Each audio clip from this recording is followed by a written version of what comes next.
धरती का, इस वसुंधरा का, इस वसुधा का जो सबसे पहला लिखित शास्त्र है वह ऋग्वेद है।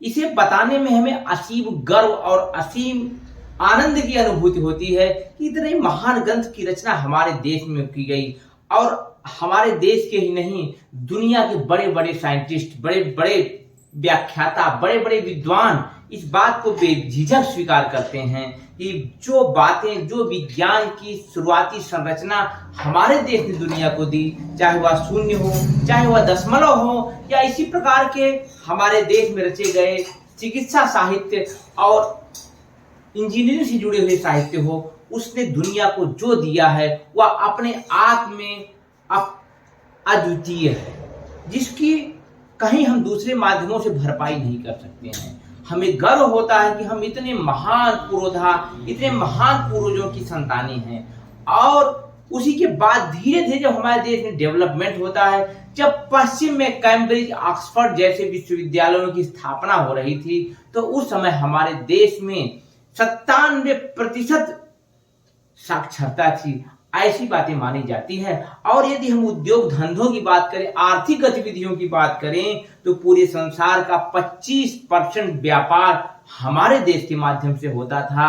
और यह हमारे देश को सब मिला जुला करके जो सोने की चिड़िया का सिद्धांत है, कॉन्सेप्ट है, उसके करीब लेके जाता है। वास्तव में हम इस संसार में सोने की चिड़िया थे और हम पूरी दुनिया में अपने इतिहास के बल पे नाज कर सकते हैं। अभी हाल ही में नासा की एक वैज्ञानिक का मैं इंटरव्यू देख रहा था, कुमार अरुण जी का। वह 1962 से नासा में कार्य कर रहे थे।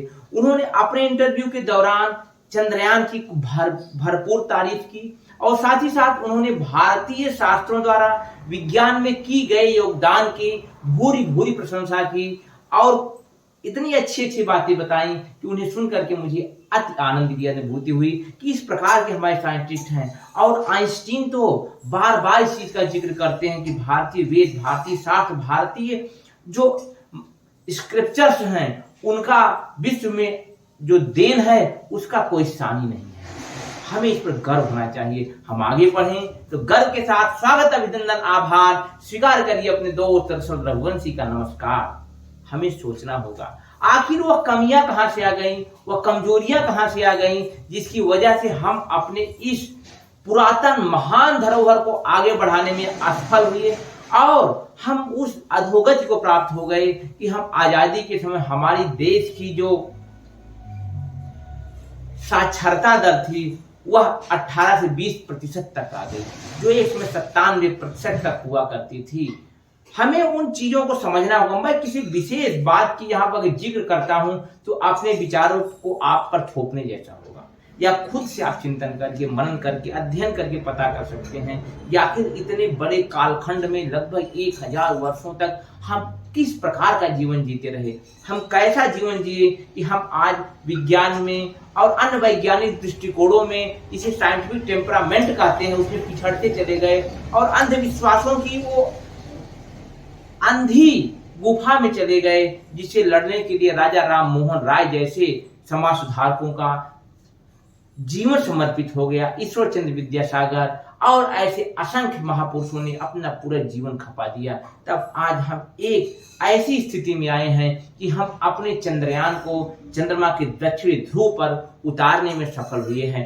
इन महान मनुष्यों को, चाहे वह प्राचीन काल से रहे हों और चाहे आधुनिक काल के रहे हों, उनके हम सदा ऋणी रहेंगे। और इस ऋण को चुकाया कैसे जा सकता है, इस पर भी विचार करना चाहिए हमें। हम बड़े प्यार से, बड़े लत्फाजी, बहुत ही आसानी और कृतज्ञता के साथ भी इस बातों को कहते हैं कि हम इन महान मनुष्यों के ऋणी हैं। तो उस ऋण को उतारना हमारी भी जिम्मेदारी बनती है। हमें अपने समाज में, अपने देश में आध्यात्म पर बल देना होगा। आध्यात्म की उन अनंत गहराइयों में जाकर के मानवता, मानवीय जीवन और इस प्रकार से जो कि केवल बेस्ट नहीं समष्टि की बात करता है, वसुधैव कुटुंबकम की बात करता है, उसको साक्षात इस धरती पे उतारने में आपको और हम सबको मिलकर के प्रयास करना होगा। हम छोटी छोटी बातों को लेकर के पूर्वाग्रहित होते हैं। जहां हमारा देश मून पर पहुंच रहा है, हम मून पर दस्तक दे चुके हैं, वहीं दूसरी तरफ हमारे देश में मणिपुर, मेवात, और मोतिहारी जैसी घटनाएं होती हैं, महाराष्ट्र, राजस्थान, छत्तीसगढ़ में और देश के पूरे जनमानस में यदि देखा जाए, आप रिकॉर्डेड रूप में एनसीआरबी के डेटा दिखाते हैं और उसका अध्ययन करते हैं, जो किसी उन मामलों का अध्ययन करता है, उन माध्यमों को शामिल करता है जो एफआईआर तक पहुंचते हैं, तो हमें निश्चित रूप से शर्मिंदा करते हैं कि आखिर हम किस समाज में जी रहे हैं, हम किस देश में जी रहे हैं जहां पर महिलाओं के साथ, बच्चों के साथ और बहुत से लोगों के साथ इस प्रकार के अन्याय हो रहे हैं। आज हमारा देश धर्म की राजनीति में, मजहब की राजनीति में, जात की राजनीति में पिसता जा रहा है। हम छोटे छोटी बातों को लेकर के एक दूसरे के ऊपर उन्मादी हुए जा सकते हैं।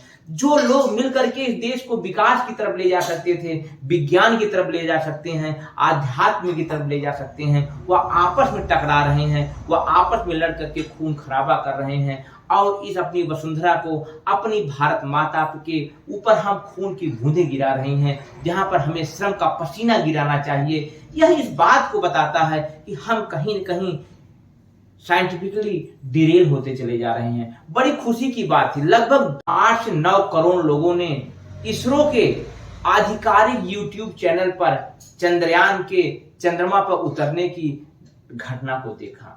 बड़े ही साइंटिफिकली लोगों ने इस बात को समझने का प्रयास किया कि आखिर चंद्रयान धरती के श्रीहरिकोटा से चंद्रमा के दक्षिण ध्रुव तक पहुंचा कैसे। इसके बनाने में हमारे देश की महान महिलाओं ने, प्रोजेक्ट डायरेक्टर्स ने, बड़े बड़े लोगों ने क्या क्या कार्य किया। लेकिन हमें यह बात को समझना होगा कि हमारे समाज को बेहतर बनाने में हमारी क्या जिम्मेदारी है। हमें इस देश की एक एक घटना को, जो किसी भी एंगल से आई हो, चाहे वो कम्युनल एंगल से आई हो या हेट्रेट या घृणा से पैदा हुई हो, उसका भी विश्लेषण करना होगा। उसी संख्या में जिस हिसाब से हमने चंद्रमा पर उतरते हुए चंद्रयान को देखा, उसी हिसाब से इन घटनाओं को देखना होगा, समझना होगा और एक तटस्थ नागरिक के रूप में उसका मूल्यांकन करना होगा और उसके अंतिम बिंदु तक पहुंचने तक का आपको विश्लेषण करना होगा और समझना होगा कि हम इस वसुधा को, इस संसार की एक खूबसूरत देश के रूप में कैसे परिवर्तित कर सकते हैं। हम एक प्रगतिशील समाज के रूप में, एक आध्यात्मिक रूप में, एक वैज्ञानिक दृष्टिकोण से समृद्ध देश के रूप में और धन धान्य और आपसी भाईचारे में खुशहाल देश के रूप में कैसे बदल सकते हैं, इसे आप पर भी सोचना होगा। कुछ न कुछ गिलहरी प्रयास हम सब कर सकते हैं। हम सब उस जंगल की आग बुझाने में उस चिड़िया का छोटा सा रोल अदा कर सकते हैं जो अपनी चोंच में पानी के माध्यम से भयानक दावानल को बुझाने का प्रयास करती है, भयानक जंगल की आग को बुझाने का प्रयास करती है। आइए कसम खाते हैं, आइए प्रयास करते हैं, आइए प्रतिज्ञा करते हैं कि हम चंद्रयान के साइंटिफिक टेम्परामेंट को आगे ले जाएंगे, अपने बच्चों में ले जाएंगे, अपने समाज में ले जाएंगे, अपनी आने वाली पीढ़ियों तक ट्रांसफर करेंगे। बड़ी खुशी हो रही है और एक बार मैं बधाई देना चाहूंगा अपने इसरो के महान वैज्ञानिकों को, जिन्हें कम संसाधनों में, कम व्यवस्था के साथ इतना बड़ा कार्य किया, इतना बड़ा उपलब्धि हासिल की। उम्मीद है फिर आपसे जल्द ही मुलाकात होगी। तब तक आप इस चैनल को लाइक करिए, इस वीडियो को अधिक से अधिक लोगों तक शेयर करिए सकारात्मकता के प्रसार के लिए। इस चैनल को सब्सक्राइब करिए और कमेंट के माध्यम से अपने विचार मुझ तक प्रेषित करिए। जल्द मिलने की उम्मीद है। नमस्कार।